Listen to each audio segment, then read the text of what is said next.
The U.S. State Department has pushed to extradite WikiLeaks founder Julian Assange from Britain, where he has been locked up for over 2 years after being dragged out of the Ecuadorian embassy in London, where he was taking refuge. President Joe Biden is now meeting with world leaders in the UK during the G7 summit.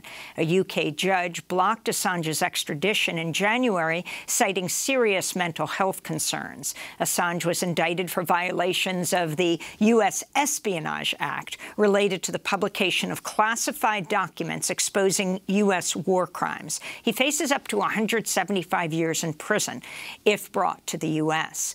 On Thursday, the British Parliament held a debate on the safety of journalists, where Labour lawmaker Richard Burgon addressed Assange's case. I appeal to President Joe Biden, now in the country for the G7, to drop the charges so that the extradition is called off. This comes as Julian Assange's father and brother are on a nationwide tour of the United States to advocate for the founder of WikiLeaks' release. They're joining us now here in New York. John Shipton is Julian's father. Gabriel Shipton is a filmmaker and Julian's brother. We welcome you both to Democracy Now! Thanks so much for joining us. Gabriel, let's begin with you. First of all, did it surprise you to hear Julian's case brought up in the British Parliament? And talk about where the case stands. The extradition was denied by a judge in January, yet he's still in the maximum security Belmarsh prison. No, I think I wasn't surprised to hear it brought up in the Parliament. There's quite a large support group for Julian in the UK Parliament. I think it's got almost 30 members. So that group is advocating for the charges to be dropped and the extradition to be stopped. So where Julian's case is at the moment, as you said, his extradition was rejected on the 4th of January. And his bail was refused on the 6th of January. So the US has appealed the extradition rejection, and it's been 6 months now since since that extradition rejection, and we still don't know when there will be an appeal date. So Julian's just been sitting in Belmarsh prison for 6 months, not knowing when there will be an appeal heard. So really, what I think we're seeing is an abusive process to keep Julian imprisoned. And he hasn't had any visits since October. The prison's in the COVID lockdown, so the situation there is really dire, and Julian is suffering inside that prison for basically just he's on remand. He has no sentence. So why is he in that prison? I just don't understand. John Shipton, you're Julian Assange's father. When was the last time you got to see him? Good morning, Amy. Some time ago, now March last year, I had a visit, and since then it's not been possible. There was one visit of Julian's children to the prison, and Stella, his partner. They had to be separated during the visit by 2 metres or 2 yards in your money, and Julian had to wear full PPE. Now Julian's in his cell 23 hours a day. The guard said to Julian, if your children embrace you or Stella embraces you, you will have to spend the next 2 weeks in lockdown 23 hours a day in your cell. You can see that there's comic ironies and difficulties all the time in the treatment of Julian. But that was the last visit. Gabriel visited in October last year. So it's a very uncomfortable situation. I wanted to go to Nils Melzer, the United Nations Special Rapporteur on Torture, who visited Julian Assange in London's Belmarsh prison several years ago. I spoke with him for an hour just to get a good first impression. Then we had a physical examination for an hour by our forensic expert, and then we had a 2-hour psychiatric examination. And all the 3 of us had the same impression, and well, I had certainly an impression, and the medical doctors had a diagnosis, we all came to the conclusion that he showed all the symptoms that are typical for a person that has been exposed to psychological torture over an extended period of time. So that's Nils Melzer, the United Nations Special Rapporteur on Torture and Other Cruel, Inhuman, or Degrading Treatment or Punishment, often shortened to the UN Special Rapporteur on Torture. John, explain what your son is going through, the kind of isolation he's faced. He's been at Belmarsh for several years, but before that, also, in a sense, to say the least, very isolated, though could see more people. We at Democracy Now!, I went to see him a number of times to interview him, and before, when he was under house arrest. All this because the U.S. wants him in the United States to try him under the U.S. Treason Act. Can you talk about his mental state of mind now and why he does the work he does as a publisher of WikiLeaks and what he faces? Well, Amy, the circumstances are, of course, described by Nils Melzer very accurately. The mobbing, the smearing, the constantly not knowing where you stand. There's no end to it, so you can't count on one day being able to see your children. And that, over the number of years, has accumulated to a situation where Nils Melzer accurately describes it as psychological torture.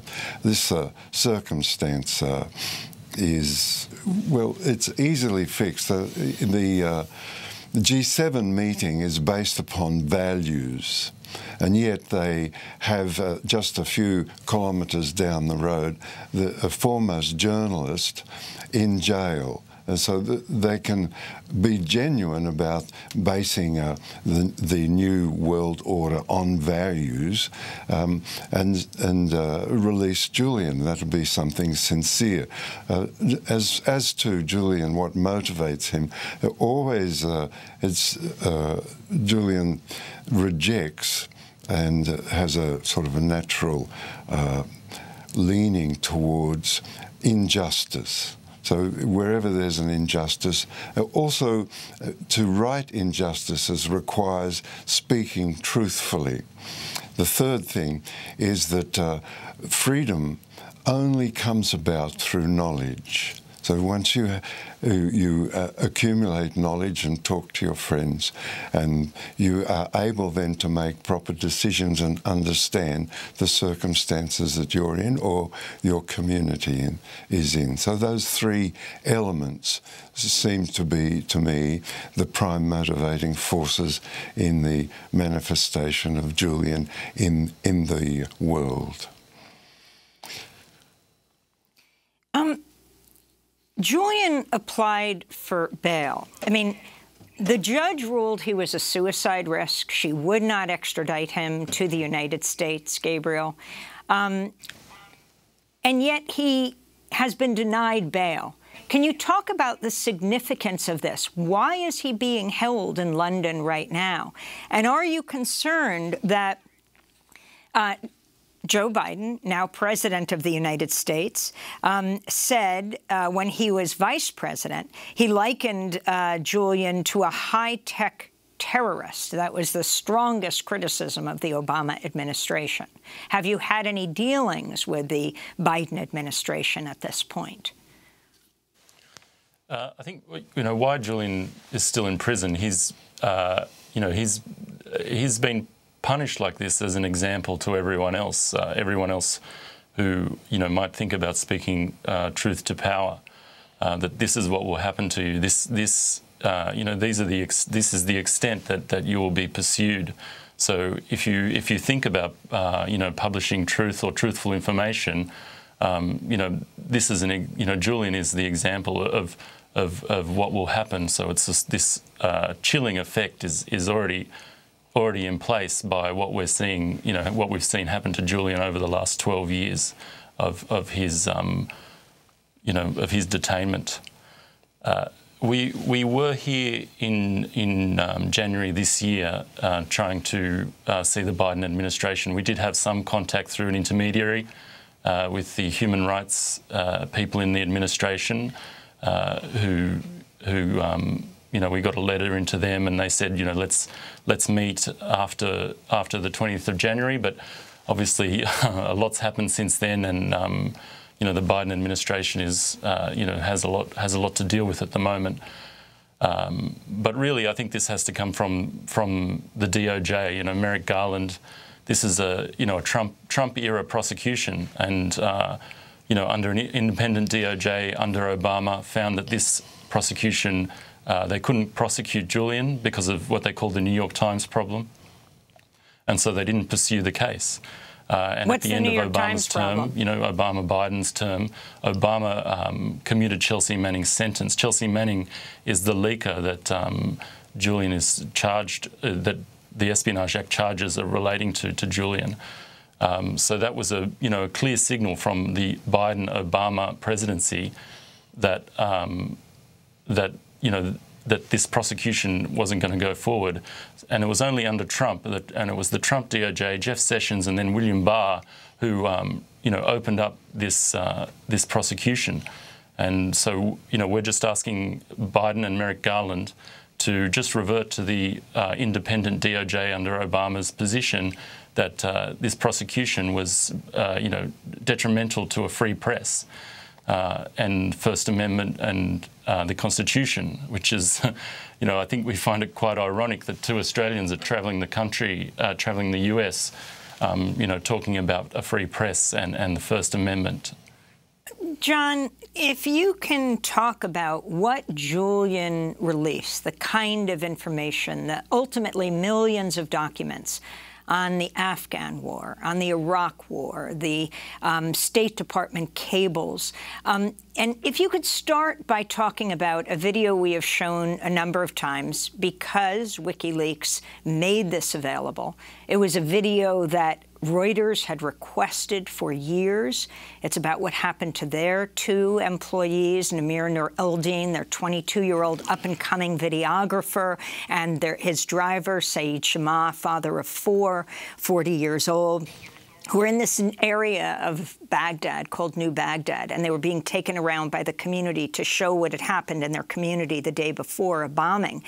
And U.S. Apache helicopter comes overhead and opens fire on this group of men below, killing both Reuters staffers as well as the community members. Can you talk about the significance of this video coming out that Chelsea Manning had made available to WikiLeaks and other examples? Well, yes, that video is sort of like fundamental to a change in understanding of the United States and its allies in Iraq and the destruction of that country. So that is a pivotal point. So we understand from that the occupation of Iraq was a tragedy and that the ongoingness of that tragedy is in the Iraq War files. So the Iraq War files revealed that 15,000 civilian deaths had happened and that were unreported in the current literature, but there were in the Iraq War files. One of the really important revelations in the diplomatic cables was that there was an attack by a group of soldiers on a house outside Baghdad wherein the entire family was destroyed and killed. Contemplating this crime, the soldiers called in an airstrike and obliterated all evidence of those murders and destroyed the house.